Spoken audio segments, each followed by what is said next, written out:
இந்த வாரம் நடந்து முடிஞ்ச ராவ்ல ஒரு மிகப்பெரிய சொதப்பல் நடந்திருக்கு. அது என்னன்னு கேட்டீங்கன்னா, ராவோட மெயின் இவெண்ட்ல king of the ring tournament நடந்துச்சு. அதுல தான் ஒரு பெரிய சொதப்பல் நடந்துச்சு. அந்த கிங் ஆஃப் த ரிங் டோர்னமெண்ட்ல என்ன நடந்துச்சுன்றத தெரிஞ்சுக்கலாம். அந்த டோர்னமெண்டோட ஃபர்ஸ்ட் ரவுண்ட் அதை தெரிஞ்சுக்கிறது முடியும். நீங்க நம்ம சேனல் சப்ஸ்கிரைப் பண்ணி வச்சுங்க. இதே போல இன்ட்ரெஸ்டா ரெஸ்லிங் பாக்குற உங்க ஃப்ரெண்ட்ஸ்க்கு இந்த வீடியோ ஷேர் பண்ணி விட்டு தொடர்ந்து பாருங்க. அந்த ஃபர்ஸ்ட் ரவுண்ட்ல யார் இருக்கான்னு கேட்டீங்கன்னா, Seth Rollins, Joe Evans, Ricky Saints, அதுக்கப்புறம் டாலா டோங்கா, இந்த 4 பேர் இருக்கிறாங்க. இந்த 4 பேரும் இருக்கும்போது கிங் ஆஃப் த ரிங் முதல் ரவுண்டுக்கான மேட்ச் நடக்குது. இந்த மேட்சை பொறுத்த வரைக்கும் எல்லாரும் எதிர்பார்த்தது வேற ரிசல்ட், ஆனா நடந்ததோ வேற ரிசல்ட்.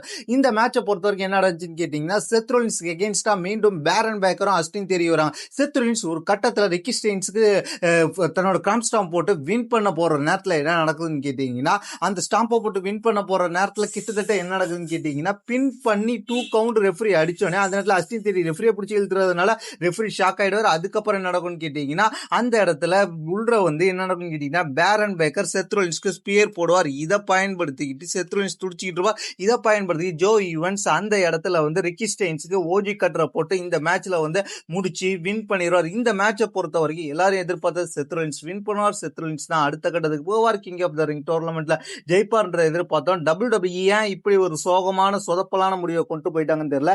ஏற்கனவே கிங் ஆஃப் த ரிங்ல இது வரைக்கும் ஜெயிச்ச யாருமே ஒரு ஜெயிக்கிறதுக்கான ஆளே கிடையாது. யாருன்னு பார்த்தா டாமினிக் மிஸ்ட்ரியோ, இப்ப ஜோ ஈவன்ஸ், அதுக்கப்புறம் ஓபா ஃபெமி. இதுக்கெல்லாம் காரணம் என்னன்றதை நம்ம சொல்றோம். அது மட்டும் இல்லாம இன்னும் ஒரே ஒரு ஸ்பாட் தான் இருக்கு. அந்த ஸ்பாட் யார் வர போறான்றதையும் நம்ம அடுத்த வீடியோல தெரிஞ்சுக்கலாம். ஆனா என்ன பொறுத்த வரைக்கும் இந்த மேட்ச்ல செத் ரொலின்ஸ் ஜெயிச்சிருந்தா நல்லா இருந்திருக்கும். நீங்க என்ன நினைக்கிறீங்க? Seth Rollins king of the ring டோர்னமெண்ட்ல ஃபர்ஸ்ட் ரவுண்ட் எலிமினேட் ஆனதை பத்தி உங்களுடைய கருத்து கீழே உள்ள கமெண்ட் செக்ஷன்ல கமெண்ட் பண்ணுங்க.